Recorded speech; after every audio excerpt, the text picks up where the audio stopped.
is an Unspoiled Network podcast.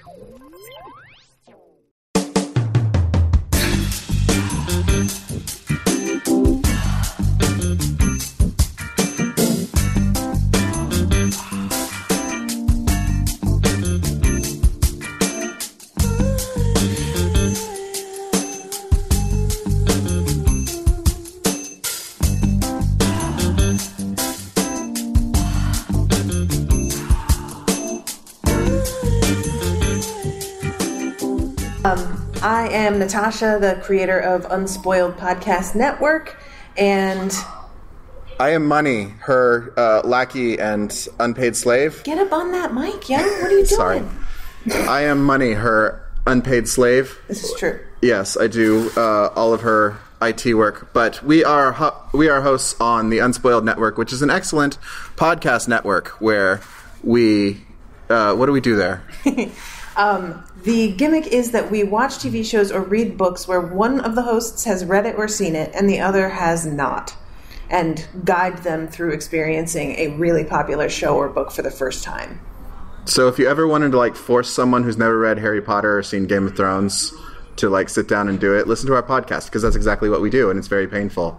I have not seen Buffy, and we're only on season 6. So anyway, we're going a little off-brand today because we wanted to be a little more fun and a little more engaging and have some more audience participation. So tell us what we're doing this time. So if you listen to the show, a thing that comes up a lot when I'm talking about different universes is my fascination with logistics and the way things work behind the scenes and what goes into creating a universe where the glamorous, beautiful, science fiction world can exist. Because I've grown up working in retail and service jobs, so I know that when you come and stay at a lovely hotel like this, there's a lot of steamy cement rooms where people are being paid minimum wage to make it all happen.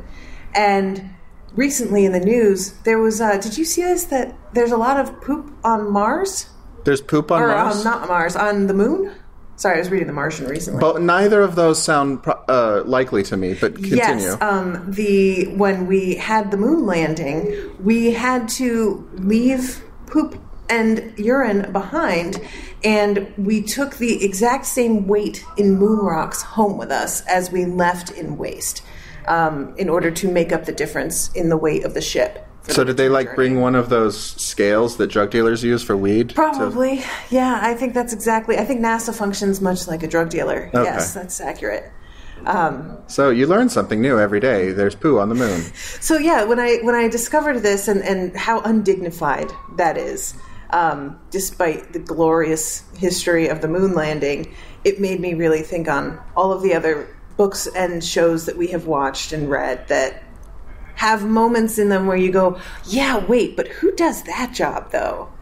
So we have decided that that's what we're going to talk about today, is all of the stuff that plebes like me would actually be doing. Rather than being the captain on the deck of a ship, I would be the plumber, or in the vents. The vents is where everyone dies, right? That always is the place that things start. I think you'd probably be the cafeteria lady, but that's just... Oh, that's pretty good. Yeah. I like that one. Environmental support. Environment, yeah, right. You need, and that's another good thing, is to have we should think of really elaborate names for certain jobs. Resume inflating. Exactly, yes. Okay. So, I thought we should start with a show that wants to be the next Game of Thrones, but kind of isn't. Okay. Westworld. I don't know what you mean by that, sir. That is quite a claim, and I insist that you retract it. So who here is familiar with Westworld? The old movie. I think that one probably counts too. I haven't seen the movie, so I'm not sure if this gets the screen time that it does in the show. But in the show, you do get glimpses of the folks in the basement who hose off all the bodies.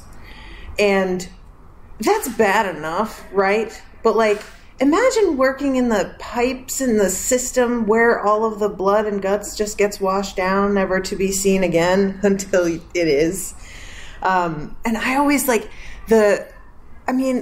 sure that immediately hosing down, there's got to be other, do they throw lime and things like this to clean up the smell? Honestly, like, cleaning up the bodies, it's gross, but it doesn't seem as bad to me because you've got a hose, right? And you've got drains, and you've got Drano. And you've got a whole body, like, covered. Right. What bothers me is that you pay $30,000 a day to go to this theme park where you can shoot people. They have to wear the same clothes every day.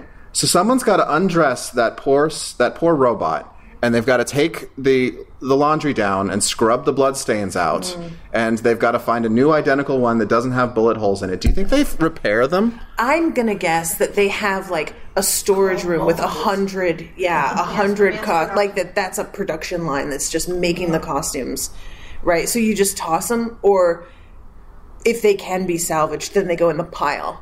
Yeah, and that seems like it sucks, because if the lowest paid job there is probably just like taking scraps from the shot up clothes and patching up other ones. Yeah. And then there's like you're not just shooting people and robots in this world.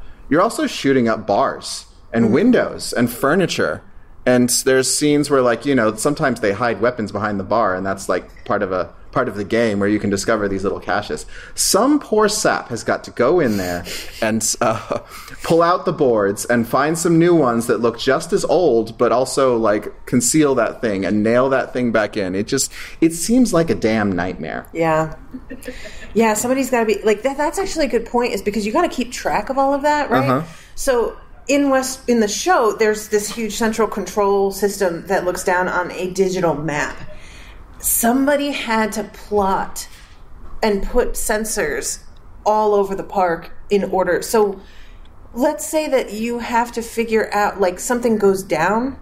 You need to find the exact location of the sensors that you're replacing. Mm-hmm. Like a whole patch could go out. Like, I don't know how that works, Or maybe it's purely from, like, satellites above. Maybe they didn't need to do it that way, but we never get detail on that, and that's the stuff that I'm curious about. Yes. The military has something of a solution, and the solution created the internet. If any one node goes down, the entirety will still function. Well, that's not the problem we're solving, though, in that what if someone stumbles onto this part that's not working? Like, that ruins the illusion. You've got to fix it because it's a theme park. It's like Disneyland. Right. You don't, like... Christmas tree lights. Yeah. Right. It goes out. Okay, I'm gonna set a rule. If you have something to add, you do need to come up here so that we can catch you on the mic, so our listeners in the future can understand what you're saying and who we're responding to. Okay. That seems fair. Oh, what? Oh. No, gentleman behind you. Well, yeah, but in Come up to the mic. There's physicality in this one. Yes, this is a workout podcast. Actually, in Robot Westworld, you have the advantage of you do have robots, so a lot of them are doing the grunt work. You have to program them or you have to train them, but still, once you've got That's even fucking worse, because what if you find out that you have a minimum wage job and you're cleaning up blood and shit and bullet holes and broken glass, and then you find out you're not even a real human? That's interesting, because I always thought that they would just create people to do these jobs, and that's not something that we actually get told on the show in terms of things that are operating within the park. Like, there is, and I will not spoil it, but there is a reveal of a person who's in operations who is a host, but it's not like they have a whole team of minimum wage workers that were fabricated specifically for this job, which you would think would really be. I think they just use the ones that are not in circulation at that moment. So that does mean that these poor robots have a whole backstory that exists purely so that they're cleaning toilets in Westworld. So, yeah, that's even more horrifying, sir. Speaking as someone who works in theater, I can tell you in professional theater, you would have a factory somewhere that mass produces the costumes that get ruined over and over and over again. Mm. And then you would have a show manager who would keep track of all the big stuff, and then sub-managers who'd handle each thing. So that, and there's software that will allow you to track everything. So the people taking care of everything day to day is called wardrobe when it comes to costume, and they're the ones who fix the rips, who go, oh shoot, those pants have blown out in the seam in the crotch. Quick, get those changed. So it's always the crotch seam, isn't it? Right, and so Introducing this kind of industrial scale to manage the park makes me worried. Like, what if Jeff Bezos was in charge of it, and just subcontractors who pee in bottles so that they don't get fired? And I'm thinking, like, if you create hosts for the work, like, it actually reminds me of, what was the book that we did for book club where she was programmed to work at essentially a McDonald's?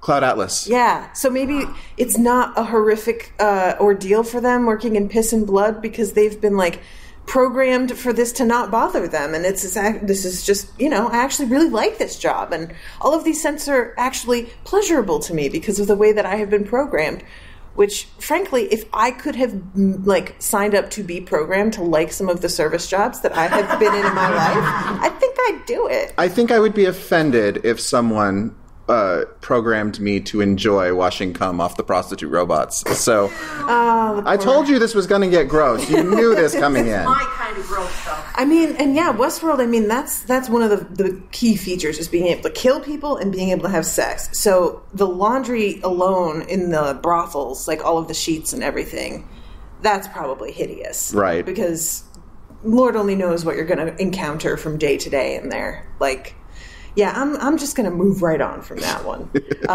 So the other one that we had talked about, which is near and dear to my heart because it's my nostalgia movie, is Jurassic Park. Because you get to see the lab, and that's awesome. And you do get a pretty awesome shot of the doctor with her, like, elbow-length plastic gloves digging into a pile of dino droppings. Right. Do you think that's the same glove they use to, like, check the prostates of the creatures? Absolutely. So. That's like, and do you think that they do milking? Like, if they have to raise young, do they? Is there? I don't think there's no mammals at all, there's right? No mammals. It's just reptiles. So I was, because I was kind of wondering about that, if that ever became a thing, if they brought back some prehistoric Jurassic Age, mammals. Well, you need an army of shit shovelers here because. Yes. A brontosaurus turd is roughly the size of a Volkswagen, I'm guessing. And from that picture, yes. Yeah. Judging just by, it is set off the coast of Costa Rica, and we know these are not unionized jobs. So there's a lot of labor arbitrage going on in this universe. And that's actually, now that you say that, because they're on an island, where do they dispose of it? Like, what do they do with it? Do they sell it as, like, premium grade fertilizer? I don't think they do that. I think they dump it in the ocean. It's not going to be, like, that's way too much waste to fertilize plants. Like, that, we're talking, like, factory farm levels at a point here. These are herbivores that are 30 feet tall. Yeah. They have to eat, and what they eat has to grow, and what they grow needs the fertilizer. No, they cart things in. Yeah, I think they feed them specifically engineered products so that they can't leave and survive off the land. So it's because again, logistics. This is my thing. They what was it? They left out niacin or something like this. Lysine. Oh, please come up. We need to have this like higher so that people don't we need have to have it on, but give it a shot. It was. Well, also, what typically happens, especially nowadays, is you analyze the materials that are in the, shall we say, the waste products, and see if there's a market for them. So you might be able to extract useful items from that, recycling and all that. I don't think that's going to happen because it's a very turbulent waters and turbulent. Am I right? Yeah, I did it. You're fired. It's very turbulent waters. I don't think they would bother carting all this dinosaur shit off island to try and sell it. I think this is not... See, that's where I think you're wrong. They just dump it in the ocean. I think if there's something that they could potentially make money off of, and dinosaur poop, like, that's not something you're going to find literally anywhere else. Yeah, they would. I think he's right. I think it needs to be buried so that in 50 million years they'll have some gasoline. Now, that's an interesting point. Do dino droppings turn into gasoline? I mean, they would have to. It's carbon. Okay, it's just the carbon base. But it's also a volcanic island. I don't think you can dig very far. They have all the, if they're bringing food in, they have all those ships going back empty to a producing farm or whatever, which needs nitrate fertilizer. You know what? I'm realizing now, what if they managed to turn their waste into food? Just keep that cycle going Sure. somehow. I don't know how. Yeah, I hate this though. I hate this whole this is idea. really gross. Why did we do this? Oh, why did I need to think about this?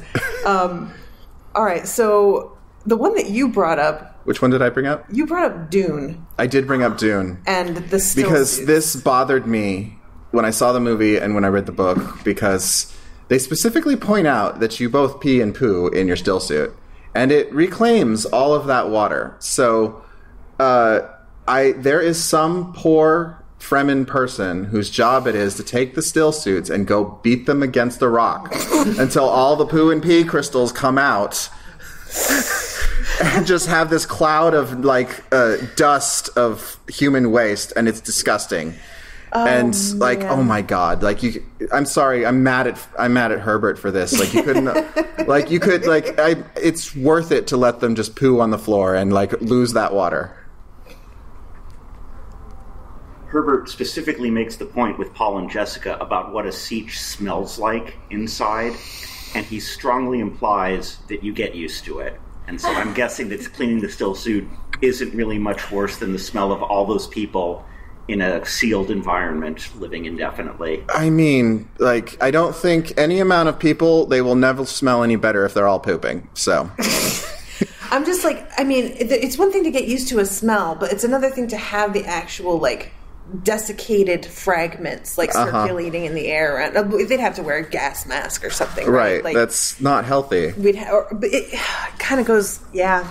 And I'm not talking viral infections. I'm talking about just dust in your lungs. Oh yeah. Any kind of that's going to build up over. You know what? Again, I hate this. Why did we choose this topic? Remind me. Because we're terrible people. I mean, if you think about any job, any place has to have some sort of maintenance worker. Even the one that occurred to me earlier today was somebody who works in as a janitor in the offices in Men in Black, where there are 30 different types of aliens just on desks and I don't know what kind of bodily functions. If they're like Roger from American Dad, they just randomly just explode in yellow gel every once in a while. This is what it would be. You would have to really study individual species and have people designing suits for them to wear, or designing rooms for them to be in, and have that one species sort of segregated because of the way that their bodies work, which we don't see in the movie, but that's the kind of thing that, again, I like to think about. Oh my god, if you're the receptionist, we have to book the clean room for these particular aliens, but there's someone else from oh my god, the scheduling nightmare. It's been double booked again. Greg, somebody. Greg's the janitor in my mind. Greg? Yeah. Not Gunter? What's a Fremen name? Because now that you brought up the Fremen, I'm kind of... I don't know. I haven't read it in so long. Muad'Dib. Doesn't that mean mouse? Yeah. You remember more than me. I read it pretty recently, and I'm still just Well, I remember it because I teased my sister because she named her firstborn Alia, and I'm like, please don't name your next one Muad'Dib. Or in the parody was Mauve Bib.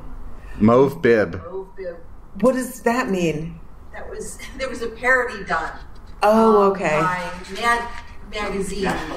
National Lampoon. And the character Muad'Dib was Mauve Bib. Okay. Oh, man. Sorry, I have the book. It's great. Being a Fremen sounds like it sucks, guys. Honestly. You're always thirsty. You're crapping in your still suit. You have to follow these giant-ass worms around. Yeah, how about a worm wrangler? I feel like they have technology because they use those pounder things. Yeah, so they just set them out there. There's a lot of wrangling jobs. I mean, Star Wars alone. But they do have that scene where they have to force the baby worm to vomit in order to get the magic juice. So oh, right, the magic juice. But we can't really take credit for that one because that's literally on screen. Right. The water of life. And to a degree, that's how I feel about Westworld as well. They show us people hosing off the bottom. They show it. It's I just said, the hosing is not what bothers me. What bothers me is just clean, repairing. Okay, so we were talking. We did a panel last night about Harry Potter and headcanons, and one of the characters that the question was, who would you like to see more of or know more about? And for me, it was Argus Filch. because talk about having a thankless job. And, like, is he a terrible person? He wants to string students up by their wrists and just leave them there for getting water on the floor. So, yes. But also, he doesn't have magic, and he has to just follow after these magical little brats and clean up their magical little messes that probably, you know, like, nobody's... I'm going to guess that he has to clean up, like, spilled potions and things. And how many brooms do you think he goes through and mops because it just eats right through stuff and nobody warned him and now he's got to, like, place another order and I ran out of this solution. And between him and the house elves, whom we don't see, like, the only thing we know about the house elves is that they work in the kitchens and they set the fires. But... They're not doing the laundry. And... when you have a house full of a bunch of adolescent boys all going through puberty at the same time, there's a lot of washing. There's going to be some stiff sheets. Yes, and socks, and, like, is that why they have 4 posters? Right? Are they, like, canopied so they have privacy? Yeah. Okay. Oh, you're right. I never thought of the privacy aspect of that, but that's even now it's worse because then they'd have to take the curtains down probably too at some points, right? Like maybe on winter breaks. So, but you don't think it's the house elves that are doing the laundry? I don't know. I hope not. I feel for the house elves. Because I feel like there's no way Filch keeps up with that on his own. Like, there's too many students. There's too much. Can't you not give clothing to house elves, though? Isn't that a thing? I mean, they have, if they're picking stuff up that's been left. Master has given me a cum rag. Oh, God. You're the worst. Filch's job is even worse because there's the occasional practical joker. Oh, exactly, and that's what I feel like. The fact that he's a squib, people are going to be even... Well, it's not common knowledge, I guess. Harry knows because he saw the quick spell program, and I think the twins have an idea, but... I feel like it's something you can't hide for long. Like, you never see this person do a single spell. They do spells for everything. That's true. And there's supposed to be a no spells in the corridor policy, which I'm sure is meant to make his life easier. But even if you're just doing spells and potions in classrooms, that's enough, because I imagine that's his maintenance, is doing, like, halls and classrooms mostly, and I imagine he stays out of the dorms. We know he has to clean the owlery.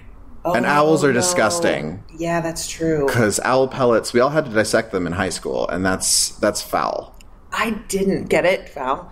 But, yeah, I didn't do that dissecting. That sounds pretty interesting, actually. Lots of little animal bones and feathers and things. It's mostly the bones of one animal that you have to take apart, but it's in a hairball. So interesting. Yeah, and in Wizarding World of Harry Potter, they make sure to put owl droppings all over everything in the owlery area. So they're really committed on that. But I forgot all about the owlery. I guess I assumed that was Hagrid's deal, but it's in the castle. Hagrid is too big to clean up something like that. Like, he'd break shit. That's true. He'd break an owl. Bless him. Okay, so what other universe are we going to? Take me away. Okay, so we're going to get away from the gross stuff and start to get into the creepy stuff, in that I think it would really suck to be James Bond's HR rep. The creepy stuff. Because there would be a lot of conversations, like, you cannot do this to Miss Moneypenny. You cannot show her your dick. A filthy job. Yeah. And it's got to be thankless, because he's got security clearances that, let's be real, she doesn't. And, true. Yeah, do you think he ever hits on her? Yes. Can we make this go away, darling? Of course. I mean, that's his MO. Like, it's either kill it or have sex with it, are his, 2 operating procedures. So I feel like that's going to be, if he gets in trouble, that he has to have a really unattractive man as his PR rep. You think so? Yeah, because otherwise he's not going to take it seriously. So James Bond's lack of consent in his everyday dealings with women. One thing I got really excited about when Naomi Harris was playing Moneypenny is I really wanted to see Naomi Harris punch him in the dick. So, and I want to see him getting rid up for that and not her. So, yeah, I don't have much else to say about that, but that sounds like a really crappy job. Yeah, agreed. So. The other one that you had brought up was an insurance claims adjuster for people who are living in the Marvel Cinematic Universe.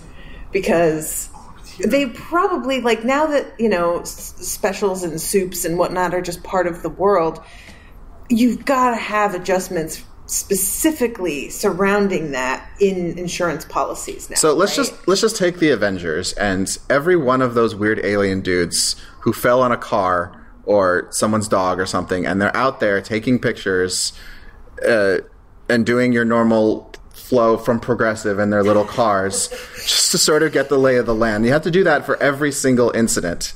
And beyond that, you also have to be able to navigate the paperwork. So I imagine they have like a lot of fights about, okay, yes, your house was crushed by a meteor, but that meteor was thrown by Thor, not by Loki, and you're not covered for collateral hero damage. You're only covered for evil villain damage. I'm sorry. So we're going to have to deny your claim.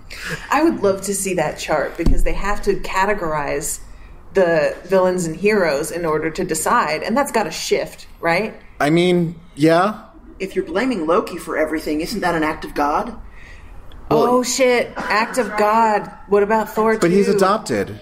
That's fair. So Thor would be an act of God. Thor would be an act of God, but they're an insurance company. They have a clause. Like, they have a specific God in mind here. Oh, well, I get that would be a really interesting case to see in court. Right. Was there a specific God intended here? You're covered under the Egyptian pantheon, not the Norwegian one. And yeah, what if you were, what's Denty Chin's name? Thanos. I don't know. Thanos. Denty Chin. You know how it is. Yes, the thing. took me a second. It's like a life preserver or something got wrapped around. Yeah. But there's this, and then half the population just turns into ash, essentially ash. If you are a street sweeper when that happens, you're going to have a really bad day. If you are actually, my fiance's family owns like a carpet cleaning company. They'd be doing real well. I think so, yeah. But the morticians would be doing well, but I feel like, I mean, were they like shards, or was it dust? It was dust. Picture a burnt log that's turned into those like layers of paper that it's blowing away. So it's not something that like someone could sit there and separate this particular person so we could have a funeral for them. The only way that I could see that happening is if you were inside, because the breeze wouldn't carry you away. Okay. But if you're outside, it doesn't seem like there's a lot of like remaining. Figuring out who's who would be much. So I guess if you were a carpet cleaner, then you'd have to start to specialize in that, right? And like have machines that were able to detect who was who and separate them out, or have a different dustbuster for each spot. Exactly, a little name on them, right? And that's what you would give to the family as a dustbuster with their loved one's name on it, because that's super respectful and lovely.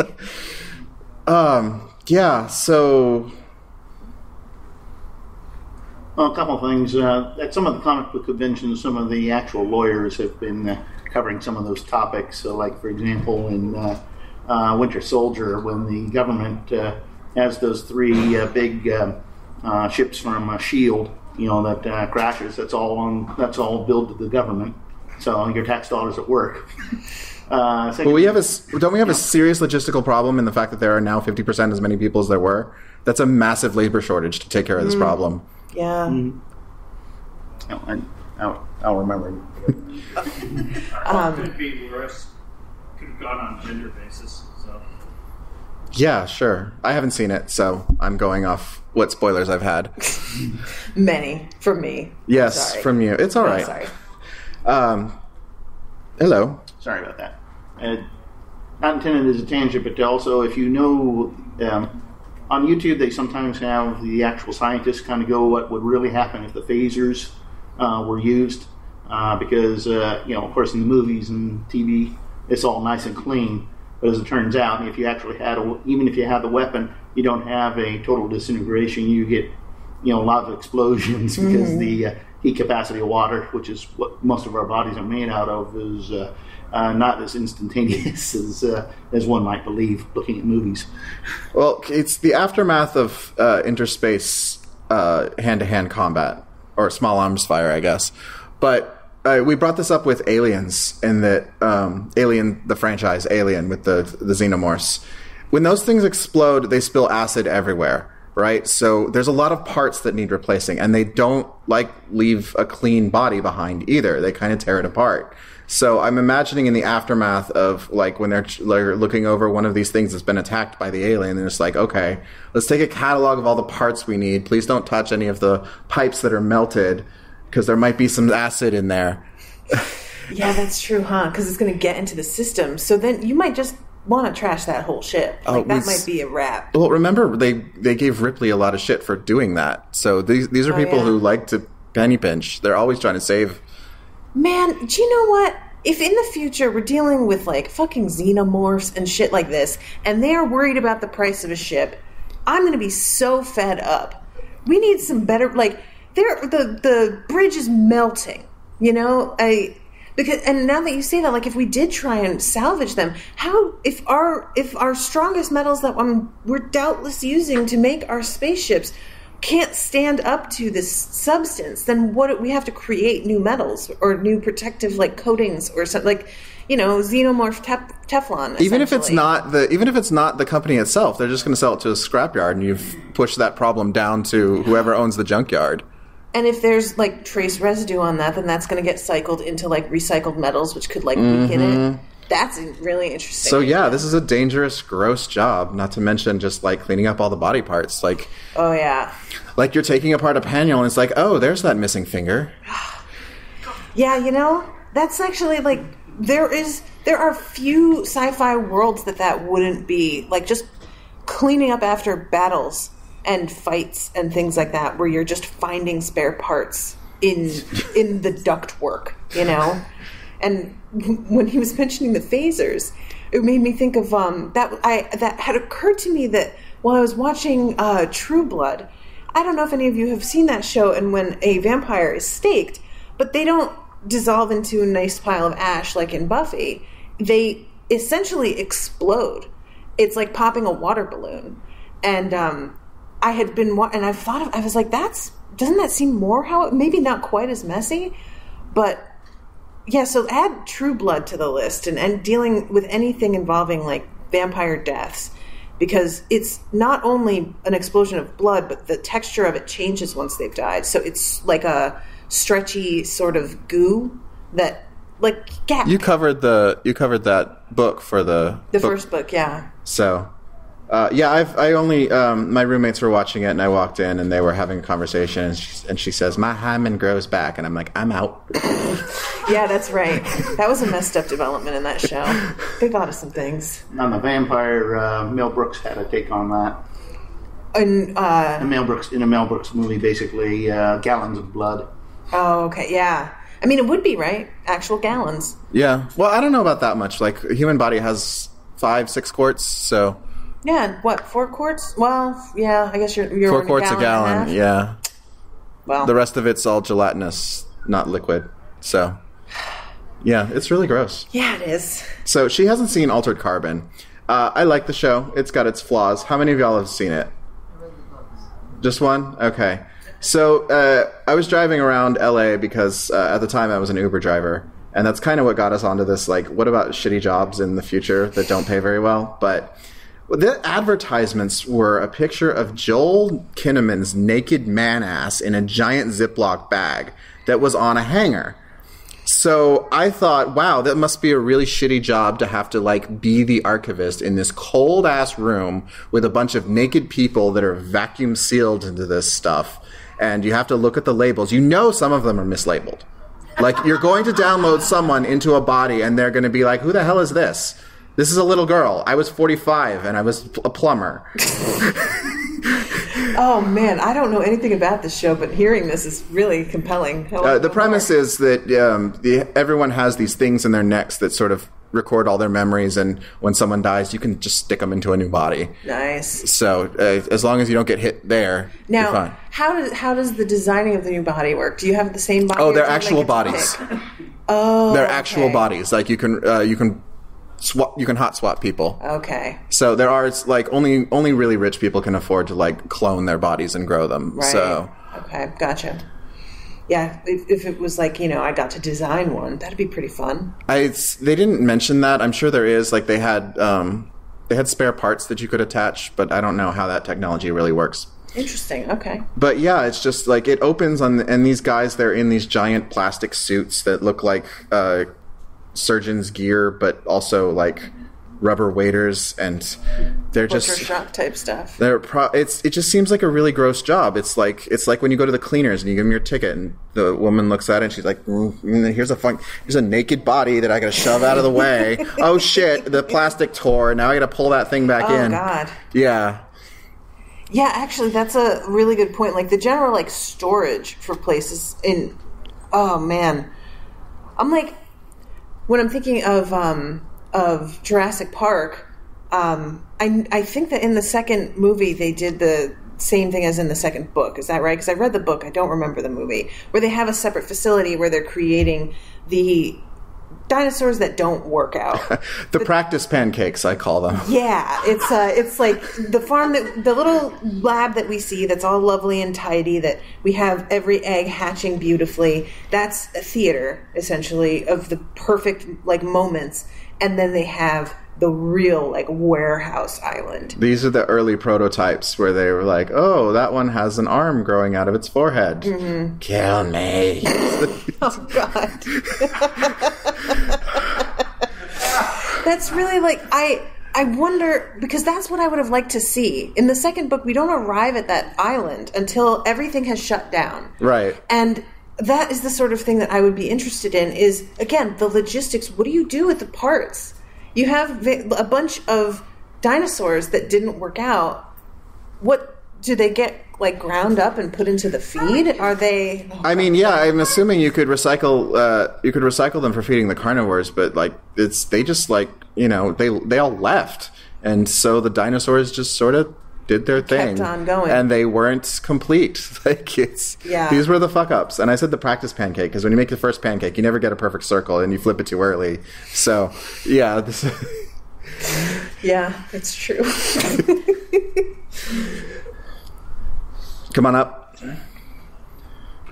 One of the challenges in a superhero world is if you're up to something nefarious. Sometimes, you know, the question has come up, for example, what's the best way to use Superman in a war? And sometimes, or the Flash, you know, they could just, you know, run real fast and gather all the intel and bring it back, sort of a thing, if, if you're one of the bad guys. Well, I mean, I think Watchmen answered us is that Superman on... Oh, I can't... Sorry, Watchmen might be on the docket, so I can't spoil her on this. Anyway, the answer is you shouldn't. You shouldn't. It doesn't lead to good results. Let's see, what else did we have?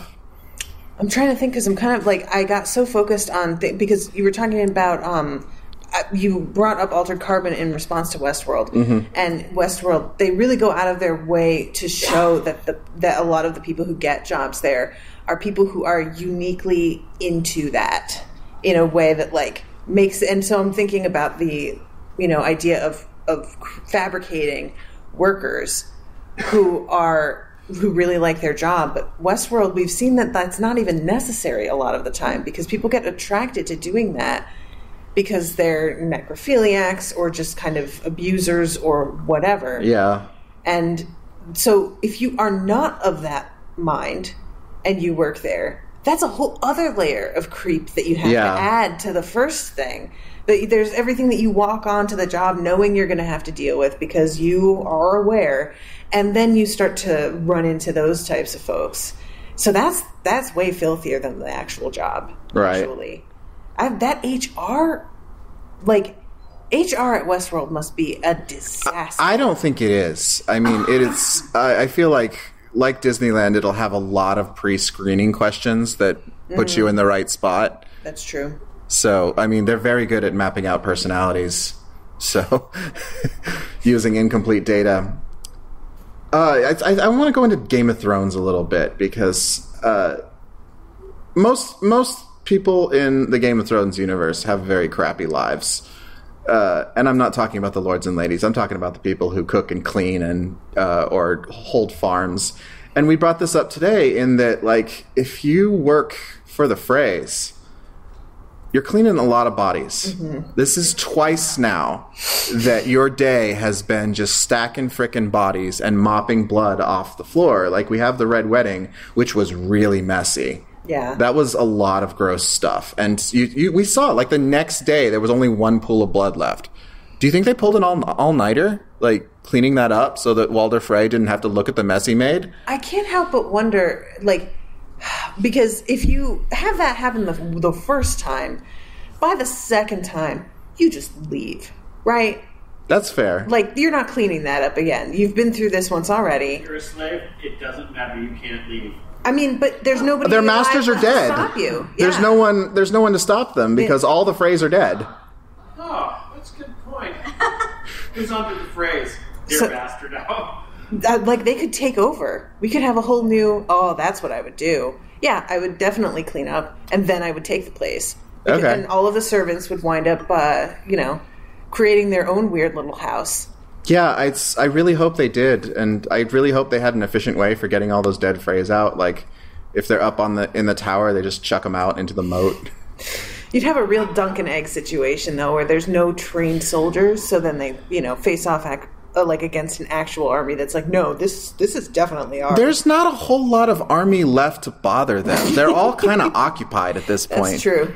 So this is a perfect time. Yeah, this is a good time to seize the crossing. Although, I also think whoever the Frey's Maester is probably had a bitch of a time figuring out their genealogy, because Walder had, I think, 90 direct descendants, just him.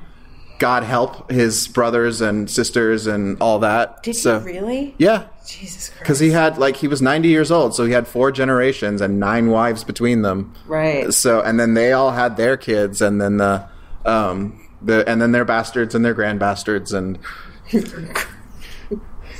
yeah. So you have to deal with Walder Frey, and maybe you could color code them. So each particular family got their own, but then you'd be having to get into the pigmentation spectrum because you'd run out of colors, so it'd have to be this would be lavender and they'd be more mauve. And the Freys are going nuts, killing each other, at least in the books. So, I mean, that Maester had to have a giant wall this size with a bunch of yarn taped between people and cutting them off and no, now you're the heir, and I think we go back here. You killed him, so you're not you're going to jail, but it's just... I'm wondering if they got paid off by family members to rearrange the tree just a tiny bit. If enough people had died that nobody would be able to really call them out. Yeah, the thing about the Freys is that all of them will be paying. Yeah, that's true. So how do you prioritize those? So the twins is the one. I mean, every job, if you are a servant though, in that universe, because we're just talking medieval grunt work. So anywhere that you the one that always comes to mind, and I don't know how many of you have read the books, but there's a scene where Cersei, she's clearly gaining weight and doesn't want to admit it to herself, and she tells herself that one of the washerwomen shrunk her newest gown. That's me every morning. Right. And she's like, well, I was going to have her whipped, but instead I just decided to deduct the price of my gown from her wages, and that's a much better solution. And just... oh my God, I would rather take the whipping. Yeah, give me my I would money, too. lady. What are you doing now? That I can't shit's even live. expensive, and yeah, I mean, Cersei's a mess in the books, guys. She's really stupid.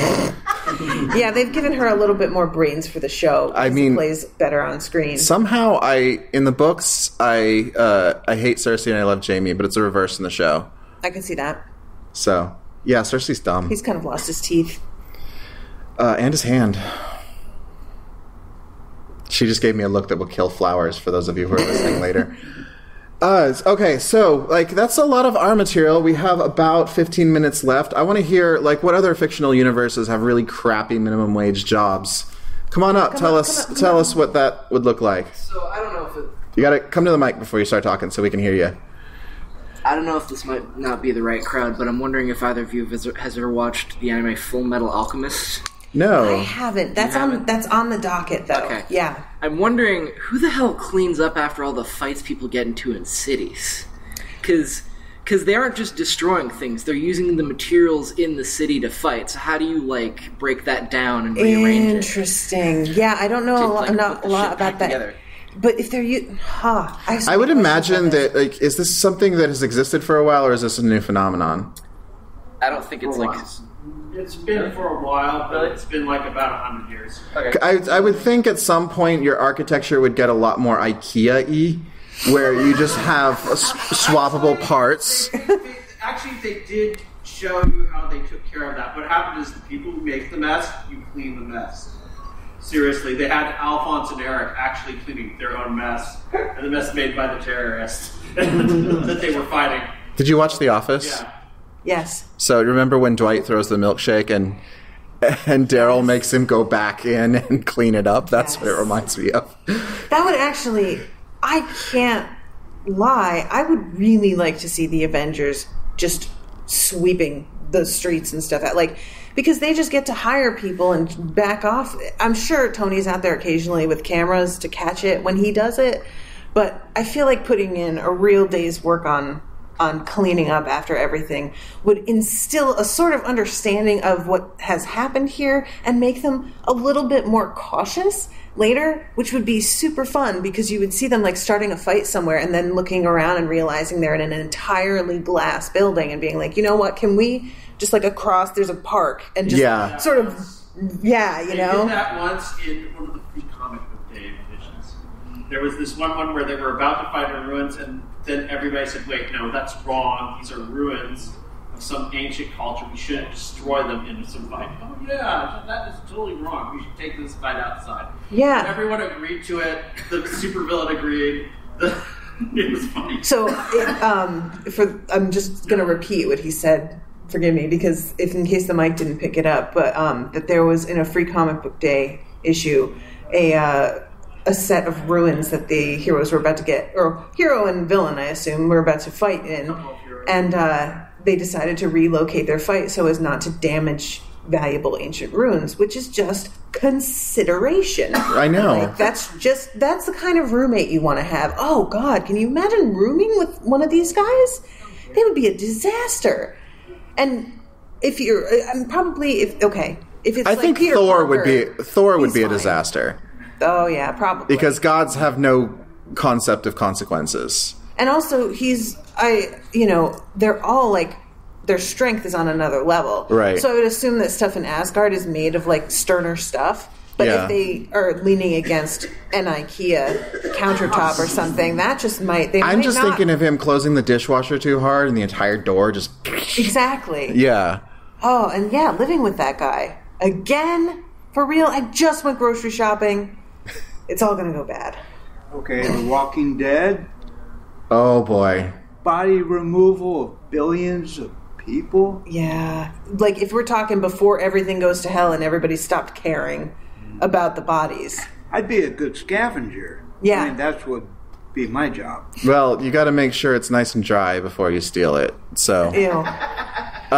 Actually, you brought up Walking Dead. This is a point. It's a little bit off topic, but in the comics, I think you remember this. There's the whole scene where they're all camping in outside of Atlanta, and the women have decided that feminism is stupid because that only exists in the urban areas, and they're doing laundry and cooking fish all day. Right. Yeah, and I'm like, wow, being a woman in this world sucks. Yes. So I saw that you were waiting for my response, and it is yes, correct, always. Has anybody heard the Eddie Izzard and Star Wars bit that he does about being in the kitchen? Do you want to? Yeah, come and tell us about it. I've seen it, but it's been 10 years, so... It's Eddie Izzard does, he works in the kitchen as, what is it? The cafeteria worker. Mike, use the mic. Oh, I'm sorry. And the cafeteria worker, and, I am your lord. What's his name? Why can't I think of it? Darth Vader? Darth Vader comes in, and he wants him to take a tray. And Darth Vader, do you know who I am? I am your lord. I am Darth Vader. I do not need a tray. Well, yes, you do. You still need a tray. It's just service people. Oh, I could see that. I think it's probably not that dissimilar to hospital cafeterias when the doctors come in. Mm-hmm. So if you work anywhere in service and there is somebody like, I had worked at a bank and the owner of the bank would come in and it was just, a tornado had gone through the place, like the lobby. It looked like somebody came in and had a little party and then took off. So I can imagine living with a soup that they're like, you have to reach a point mentally when you first realize that you have these powers where you go through the, well, I'm just better than most people phase, right? Right. I mean, hopefully we grow out of that. Not all of them. But I feel like they're like being around that person when they have that period in their lives, we get to see like the angst of it and the, I didn't mean to do this. Oh my God. But what about when they start to be like, oh, this is sweet, actually. You know what? You should have powers. Do you not have powers? Huh, that sucks. What's that like? And then they just leave all their dishes in the sink for 2 weeks straight. Yeah, being a roommate of someone with superpowers sounds terrifying. You just become like the help eventually. Yeah. So when we're talking about toxic personalities, I didn't watch Iron Man after the second one because I never bought that Pepper Potts would put up with his bullshit. I feel you on that. The Hermione and Ron syndrome. Right, but there's also like being the assistant to one of these rich, powerful people who can't like spend all their day working on expensive toys. Like, they probably like doing their bills. Could you imagine trying to procure what Tony Stark needs for his latest project? Like what kind of metals he needs? Interesting. Yeah, I would like to have like an inventory form from like the last month or so, all the things that he's ordered. Right. One of the ideas I was going to proffer was this similar idea, supplying witches. You know, where do you get the eye of newt? You know, is there a newt farm? Does somebody, pick out all the eyes? Oh, man. So on and so forth. That's fun, especially considering in like Harry Potter, Eyes of Newt is in like one of the shop windows in a little jar with a little scoop in it. I mean, witches usually have cats, and you know how cats are with lizards and bringing their heads to you. So I'm assuming you've got a steady supply of those, and it's like, oh, thanks, kitty. But if you have them in a shop window, what do you just have an army of cats that goes out and maybe catches just them? Like has a couple cats at home, and like if they're not using all of them, just sell the excess. I would rather believe. It's like bottled water. You could get it at home, but it's here. It's cold. It's done for you. The cat just brought the eye home. Because, yeah, I feel like I'd rather believe that there's, like, a bunch of cats just going out and, unfortunately, killing an animal, but having a good time, versus, human beings who are having to sit and pop the eyeballs out. Yeah, it's an assembly line, I would figure. But you never see, like, jars for, like, thigh of newt. There's never another body part from this same creature. It seems pretty wasteful, actually. I mean, maybe they have, it's like buffalo wings, they have newt thighs. So you're saying is that it's all newt, but they call it by different animals? It's just like the type. No, I'm saying like we use the use the wings of the chicken because it's like we don't for chicken wings because that's kind of like a leftover part that doesn't have much. So maybe like the newt thighs are something they sell with your pizza. So you get a pimply ass teenager on his broomstick flying up. It's like, well, I'm from Domino's. You order the newt thighs with blue cheese. Yeah, I could see that actually, and that would be like a wizard because there's the wizard food always tends to just be like slightly more elaborate versions of the food that we have. But if we had actual other animals, like rich people bidding on endangered species. Yeah, that's what I was actually thinking with like the dino bodies that we were talking about from Island 2. Oh my god.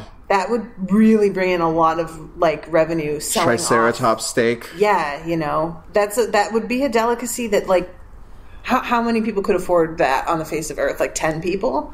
I mean, I don't know. They're big, and if they die of natural causes, do you think that's like they serve it on the restaurant or maybe there's an entire restaurant they would open their own like mainland restaurant chain, and food that was safety. What the food safety. When you have that kind of money, I bet you could buy your own food safety commission and just be like, This is what it is now. Just so you all know, we're on the same page. We run things. And tobacco companies did it. I mean, you just put a little disclaimer on the bottom. Dino bodies have not been tested for XYZ. Eat at your own risk. Please like cook you do with above medium and for your Bronto burger. Yeah, above medium. We don't even ask you how you like it. We're just like, no, we will tell you because you won't like the other way. Just so you know, there actually is an anime show, and unfortunately I don't remember the name, but that is the premise, is that the protagonist is basically spending the entire show all the episodes, hunting down exotic foods to eat them. Well, and I know that one. that's it's a weird like subculture because I love food and I get very into that. But I've never been somebody who's like, oh, I would love to eat blank animal. Like, Yeah. Unless it's something that I've seen cooked somewhere and I'm like, well, that's interesting. But I've never looked at something like this leopard and been like, wow, I wonder what that tastes like. Which just seems like such a strange way to interact with the world. Yeah, it's not. I don't know. Also, carnivores aren't they kind of stringy and gamey? I don't know how many carnivores I eat. Well, give me one. I don't know. mean, does a chicken count if it eats bugs? That's a carnivore still, I right? guess so, but it's also avian. It's not a mammal. Insectivore. Okay, I didn't even know that was a thing. But I was saying that they would have a mainland restaurant, but they would have one probably either at the park or maybe outside of it, so as to pretend that that's like a little bit more respectful of the animals there. But yeah, you get to go out into the field and like meet a brontosaurus and pet its head And give it a name. It's not a real dinosaur, but that's It's like the lobster tank. It's just. Get out your own lobster. All right, we have about 5 minutes left, so we have time for one more comment, and I think we're going to have to plug. Just on the carnivore question, Jared Diamond writes that lion burgers are very tasty. But just to open up another genre, if I were living in the Toho universe and I were rebuilding Tokyo for the 5th time in 4 years, I think I would throw down my broom and give up. What's Toho? Godzilla, Mothra, Rodan. Oh, okay. Yeah, there has to be a point where you just decide to give up on skyscrapers, right? I mean, yeah. I feel like there's going to be an ordinance where it's like this height and above. We've tested it for like the radial movements of average height animal, and we're not allowing buildings. But built then you above get that. DC and housing prices go way the fuck up because you just can't stack any more people. Then that's great. Housing prices. That's are how going we up. get Good Ready Player economy. One with the trailer park stacked on top Yeah. of each other. But that's the trailer. Like those went up as high as you could possibly make them. Right? This you could have like 4 high. That's not terrible. Well, Because that's your limit. It doesn't seem like Godzilla's really interested in the low-income neighborhoods, though. Yeah, he does like to like go into the. Oh my God, is he a snob? Is that what's happening? No, he's fighting the man. Oh, wow. Okay. So, I have some memes already popping into my head Yeah. here, so I'm just gonna let those simmer. All right, it's thank you all for being a great audience. Natasha, tell us where you can find us. So you can find Unspoiled in general at unspoiledpodcast.com. You can just search Unspoiled on iTunes or your podcatcher and just see what comes up, because Unspoiled has about 30 shows right now. And She's only on 28 of them, though. yeah, so it's not a big deal. she's kind of slacking. And yeah, facebook.com/unspoiledpod. Yeah, so- she just started Doctor Who. She's Unspoiled on. Yeah, so I'm sure a Unspoiled. lot I've of never you. seen it. So nope, Any of them? none of them. Where did you start? 9. Who's that? That's Eccleston. Eccleston. And I am. See, she understands. I said that I like the Eccleston-ness, Oh yeah. and I was laughed at oh no. because of the ears. Give me a break. Do you see that man's neck? Don't give me that look. I like him too. All right, thank you. See, Anyway, I also have a show on the Unspoiled Network, and it's with my podcast partner, Chris, who is our current chair, and she's Bitches and I'm Money, and together we are Bitches and Money watching the white nonsense that is Buffy the Vampire Slayer. So I am the only gay man in his 30s who has never seen an episode of it. And so it's the only show you can watch, and having me react in real time with the brown lipstick and the spaghetti straps, and it's very 90s, guys. So much khaki. crop tops. Oh, God. Yes, or the ones that aren't quite crop tops, but just skin. Like there's a little inch there. I have had enough khaki camel toe to last me a 90s lifetime. fashion, man. So, all right, that's our show, everyone. You want to sign us out with your All right, catchphrase? yeah. The show's ending catchphrase is "Toodaloo, motherfuckers." Bye. Thanks, guys.